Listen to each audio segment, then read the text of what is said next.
Covid में जब पूरी दुनिया में लॉकडाउन लगा तो सभी जगह मंदी छा गई। सभी इंडस्ट्रीज में लॉस पर लॉस होने लगा। लेकिन एक सेक्टर ऐसा था जिसमें नुकसान के बजाय फायदा हो रहा था, वो था ऑनलाइन सेक्टर। और इसी सेक्टर में एक इंडस्ट्री में बूम आया, ऑनलाइन एजुकेशन इंडस्ट्री। लॉकडाउन में सभी स्कूल, कॉलेज और कोचिंग सेंटर्स बंद थे, तब यह ऑनलाइन एजुकेशन स्टूडेंट्स के लिए वरदान साबित हुआ। स्कूल हो, कॉलेज हो या फिर कोचिंग इंस्टीट्यूट, सभी की क्लासेज ऑनलाइन चलने लगी, या तो जूम या तो यूट्यूब लेक्चर थे। और इसी बीच कुछ ऐसे बड़े बड़े एडटेक प्लेटफॉर्म उभर कर सामने आए जिसने भारत की एजुकेशन में रिवॉल्यूशन ला दिया। और यह एडटेक प्लेटफॉर्म स्टूडेंट्स को बहुत ही कम फीस में IIT, JEE और नीट की तैयारी कराने लगे। इस रिवॉल्यूशन को लाने में कुछ टीचर और उनके विजन का सबसे ज्यादा कंट्रीब्यूशन रहा है। लेकिन अचानक यही रिवॉल्यूशन कंट्रोवर्सी में बदल गया और आए दिन इसी विजन और इमोशन के नाम पर स्टूडेंट्स को ब्लैकमेल किया जा रहा है। और आपको हर 2-3 महीने में कोई ना कोई कंट्रोवर्सी देखने को मिल रही है। तो आज की इस वीडियो में हम यही जानने वाले हैं कि आखिर इंडिया में ऑनलाइन एजुकेशन एक स्कैम में कैसे बदलता जा रहा है और कैसे बच्चों और टीचर्स के साथ ये बड़ी कंपनियां खिलवाड़ कर रही हैं।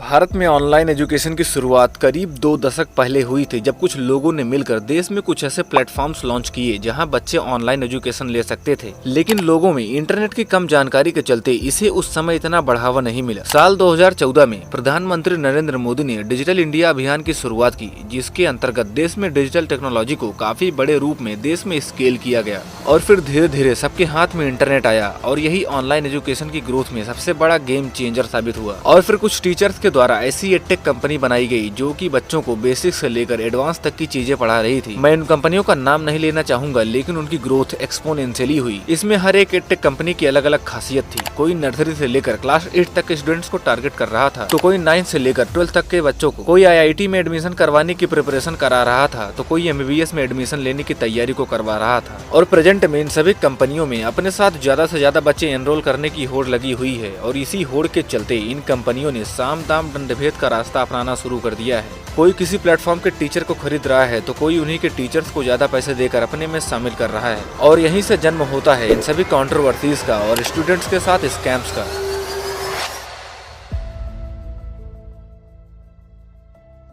दोस्तों, कई टीचर्स जो कि इन एडटेक प्लेटफॉर्म के फाउंडर हैं, उनका विजन यानी कि लक्ष्य काफी शानदार था कि हम भारत के कोने कोने तक एजुकेशन को पहुंचाएंगे।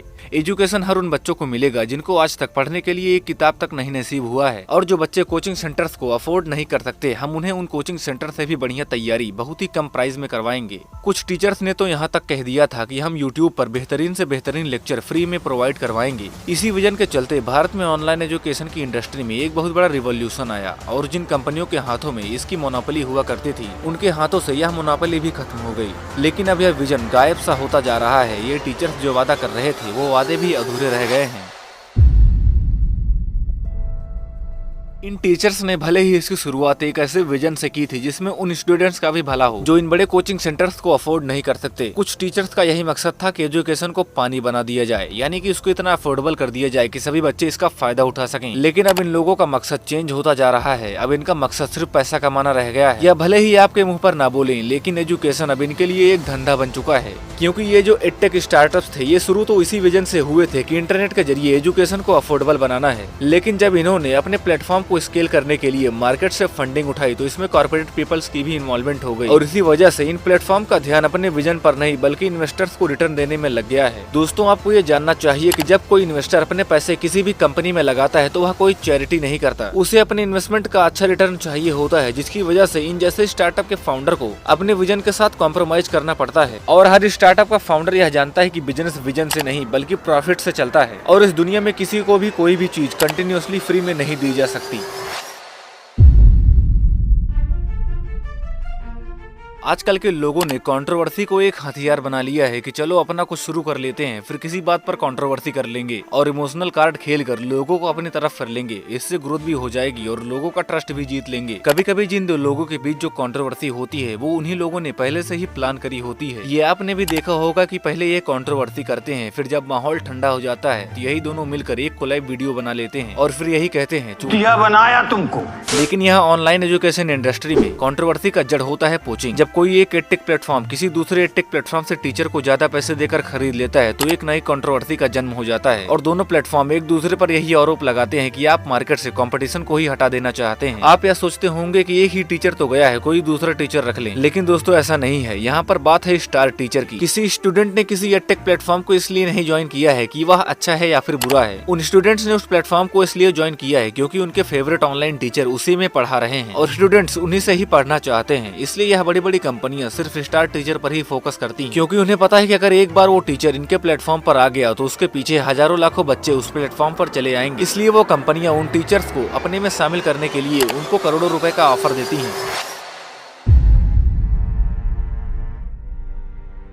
दोस्तों जब यह कंट्रोवर्सी शुरू होती है तो इससे सिर्फ उन कोचिंग सेंटर्स का ही लॉस नहीं होता बल्कि उन स्टूडेंट्स का भी लॉस होता है जो कि इन प्लेटफॉर्म में इनरोल्ड हैं। और कुछ टीचर जानबूझकर स्टूडेंट्स को भी इन कंट्रोवर्सीज में इन्वॉल्व कर लेते हैं ताकि उन्हें भी ग्रोथ मिल सके, क्योंकि एट द एंड उन्हें स्टूडेंट से ही फायदा मिलने वाला है। पिछली कंट्रोवर्सीज में आपने देखा होगा कि जब कोई इंस्टीट्यूशन किसी दूसरे इंस्टीट्यूशन के टीचर्स को अपने में शामिल करता है तो उस टीचर पर खूब सारे एलिगेशन लगते हैं कि उन्होंने ना तो सिलेबस कंप्लीट किया है, ना तो नोटिस पीरियड सर्व किया है और ना ही टेस्ट पेपर करवाए हैं। दोस्तों यह एलिगेशन सही है या फिर गलत वह बात की बात होती है, लेकिन ज्यादा पैसों के लालच में किसी एक इंस्टीट्यूशन को छोड़ना एथिकली सही नहीं होता है। लेकिन यह बात हम आपको भी पता है कि जिंदगी एथिक्स से नहीं चलती है। दोस्तों कॉर्पोरेट की दुनिया में सबको यह हक है कि वह जहां पर ज्यादा सैलरी मिल रही है वहां पर जा सकते हैं और यह उन टीचर्स पर डिपेंड करता है जो इंस्टीट्यूशन में पढ़ा रहे हैं कि वह उसे छोड़कर जाएंगे कि नहीं। कोई टीचर छोड़कर जाना चाहता है तो कोई नहीं जाना चाहता है, आप उन पर प्रेशर नहीं डाल सकते हैं। लेकिन दोस्तों कई टीचर ऐसे होते हैं जिनके हाथ में हमेशा रेजिग्नेशन लेटर होता है और वह किसी ऑफर का इंतजार कर रहे होते हैं कि ऑफर मिल जाए, बस रेजिग्नेशन लेटर मुंह पर मारकर निकलेंगे। और इन जैसे टीचर की वजह से अल्टीमेटली लॉस स्टूडेंट्स का ही होता है और खासकर उन स्टूडेंट्स का लॉस होता है जो इन कंट्रोवर्सीज में ज्यादातर इन्वॉल्व होते हैं। तो इससे आपको समझ में आ गया होगा कि लास्ट में लॉस सिर्फ स्टूडेंट्स का ही होता है।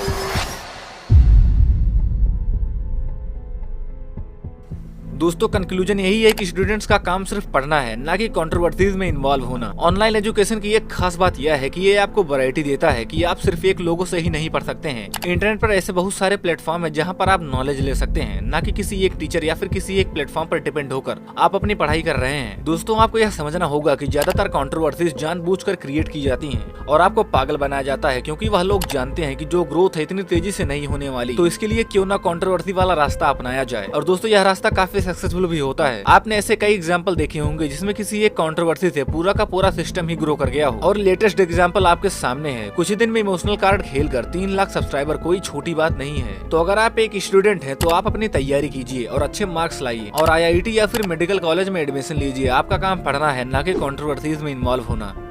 तो आपका इन सब चीजों के बारे में क्या ओपिनियन है? और अगर आपको मेरी कोई बात गलत लगी हो तो आप कमेंट सेक्शन में उसे चैलेंज कर सकते हैं। और ऐसे ही कंटेंट को देखने के लिए हमारे चैनल को सब्सक्राइब कर दीजिए ताकि आप ऐसे नॉलेजफुल वीडियो से मिस ना हो। वीडियो पसंद आया हो तो आपको यह भी वीडियो पसंद आएगा जहां हमने बात किया है सरकारी स्कूलों में चल रहे स्कैम के बारे में। तो इसे अभी देखिए या तो बात के लिए सेव कर लीजिए। जय हिंद।